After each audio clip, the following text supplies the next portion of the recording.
नमस्कार दोस्तों, transactional analysis सीख रहे हैं। मेरा नाम डॉक्टर जितेंद्र अड़िया है। पार्ट 7 में हम हैं, आखिरी पार्ट है। दोस्तों, आप गेम खेलते हैं? ऑफ कोर्स खेलते होंगे। कौन सी गेम खेलते हैं? Physical game, football, cricket, hockey, और भी एक टाइप की गेम रहती है साइकोलॉजिकल गेम, वो खेलते हैं। आपको पता ही नहीं, खेलते भी होंगे, नहीं भी खेलते होंगे। आपके आजू बाजू के लोग खेलते होंगे, आपको तो पता ही नहीं। इसके ऊपर एरिक बर्न्स, जिसने टीए ढूंढा, उसने किताब लिखी है, गेम पीपल प्ले, रमत रमता मानसो। ये साइकोलॉजिकल गेम होती है। लोग एक दूसरे के साथ खेलते हैं। कब खेलते हैं? जब गैदरिंग में मिलते हैं, कहीं पार्टी में मिलते हैं, शादी में मिलते हैं, ग्रुप में मिलते हैं, तो ये गेम खेलते हैं। दोस्तों, कैसे खेलते हैं?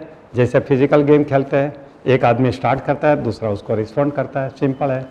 ऐसा देखा गया है कि गेम की शुरुआत 99% केस में लूजर स्क्रिप्ट वाला करता है और विनर को या किसी और को इन्वॉल्व करता है। गेम खत्म होने के बाद दोनों को दुख होता है, किसी को फ़ायदा नहीं होता है, और फिर भी लोग खेलते हैं। क्यों खेलते हैं? क्योंकि उनकी आदत बन चुकी है। It is a part of the script. दोस्तों, जो गेम पीपल प्ले करके किताब है एरिक बर्न्स की, उसमें 35 से ज़्यादा गेम लिखी है जो उन्होंने आइडेंटिफाई की है कि लोग ऐसे ऐसे गेम खेलते हैं। और आपको तो एक भी शायद मालूम नहीं होगा, इसलिए कहता हूँ शायद आप खेलते होंगे तो भी आपको नहीं पता होगा। ये गेम हमारे समाज को बहुत बड़ा नुकसान करता है, रिलेशनशिप बिगाड़ता है।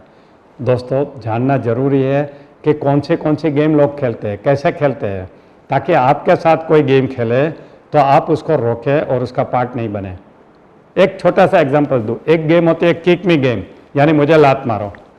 ये फिजिकल लात की बात नहीं हो रही है, टांग से मारते वो नहीं है। साइकोलॉजिकल लात, यानी उसको क्रिटिसाइज करना, उसको जलील करना। देखिए, कोई एक बच्चा होता है स्कूल में ऑलवेज लेट आता है, कोई एक एम्प्लॉय होता है डेली नौकरी पे लेट आता है, और डेली बॉस उसको डांटते हैं, टीचर उसको डांटते हैं। ऐसा क्यों हो रहा है? उनकी स्क्रिप्ट में लिखा है, वो गेम खेल रहा है, डेली लेट जाता है, बिकॉज उनका लाइफ पोजिशन है I am not okay, you are okay. मैं लात का हकदार हूँ, मुझे लात मारो, because I am not okay. और उसका एक ईगो सेटिस्फाई होता है कि yes I am not okay, इसलिए लोग मुझे क्रिटिसाइज करते हैं। उनके लाइफ पोजीशन को स्ट्रॉन्ग करने का भी एक इरादा रहता है।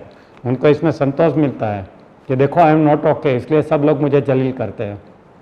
दोस्तों, ऐसी बहुत सारी गेम होती है जो हर जगह खेली जाती है।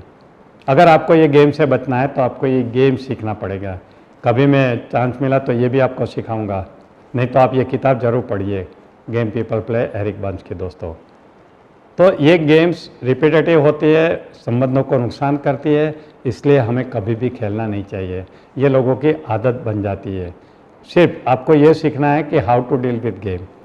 दोस्तों, मैंने आपको टीए में बहुत कुछ सिखाया। अब आपको क्या फ़ायदा होगा मैं आपको बताता हूँ आपने टीए सीखने के बाद। पहला तो ये है कि आप अपना बिहेवियर समझेंगे अभी कि आप ऐसा बिहेवियर क्यों करते हैं, ये बिहेवियर कहाँ से आया। आप चाहे तो अपना बिहेवियर को चेंज भी कर सकेंगे, अपनी स्क्रिप्ट चेंज करके। आप दूसरे का बिहेवियर भी समझ सकते हैं कि ये मेरी वाइफ या मेरा हस्बैंड या मेरा बॉस ऐसा बिहेवियर क्यों कर रहा है, और आप उसको कैसे एडजस्ट होना ये भी सीख सकते हैं। आप किसी के साथ अच्छा तरीके से डील भी कर सकते हैं। मान लीजिए कोई पेरेंट ईगो स्टेट से आपसे बात करना शुरू करते हैं, आपको उसको कंट्रोल करना है, तो चाइल्ड ईगो स्टेट से उसको रिस्पॉन्ड करिए, वो कंट्रोल में आ जाएगा। यानी you can deal the person in a best possible way. आप जीवन में विजेता बन सकते हैं विन विन सॉल्यूशन यूज करके।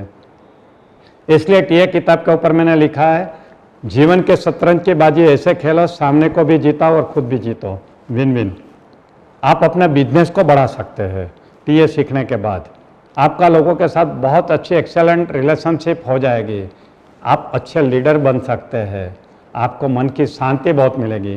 क्योंकि अशांति क्यों होती है? रात को घर आते हैं, इसने ऐसा क्यों बोला, इसने ऐसा क्यों कहा, ये विचार हमारे अंदर चले रहते हैं और हमें अशांति हो जाती है। जब आप टीए जानते हैं तो आपको मालूम है किसने क्या बिहेवियर किया और कहाँ से आया है ये बिहेवियर, और किसने क्या बोला, क्यों बोला, और इसको आपने ठीक से हैंडल कर लिया है, तो आपको कोई रात को फिक्र ही नहीं है। आप आराम से चैन से जी सकते हैं। मन की शांति के लिए तो टीए बहुत अच्छी चीज़ है दोस्तों। फिर आपके साथ कोई गेम खेलता है तो उसको आप पहचान लोगे और उसको रोक लोगे। आप अच्छे स्पाउस बन सकते हैं। अभी तक आपने क्या होगा, हस्बैंड या वाइफ को बदलने की कोशिश की होगी। टीए सीखने के बाद क्या होगा, आप एक दूसरे को समझने की कोशिश करोगे।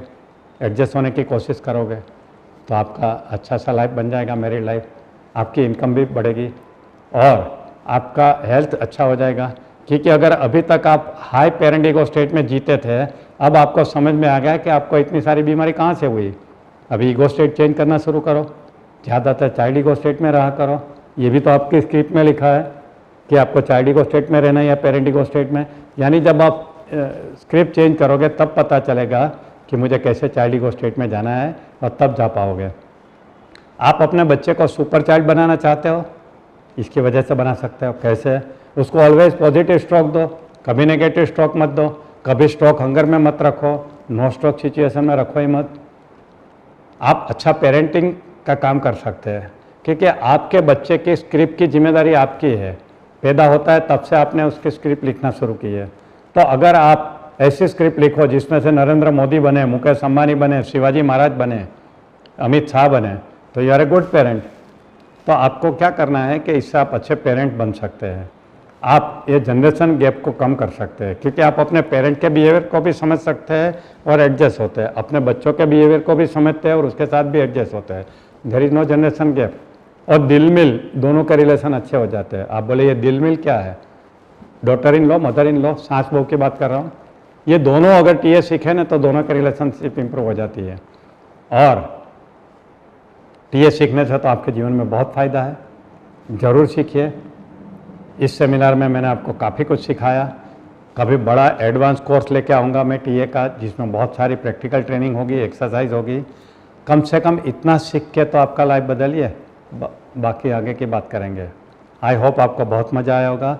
मज़ा आया, अच्छा लगा तो अपनी कमेंट में लिखिए, लोगों को सजेस्ट करिए कि ये बहुत अच्छा प्रोग्राम है, सीखने वाला है। All the best.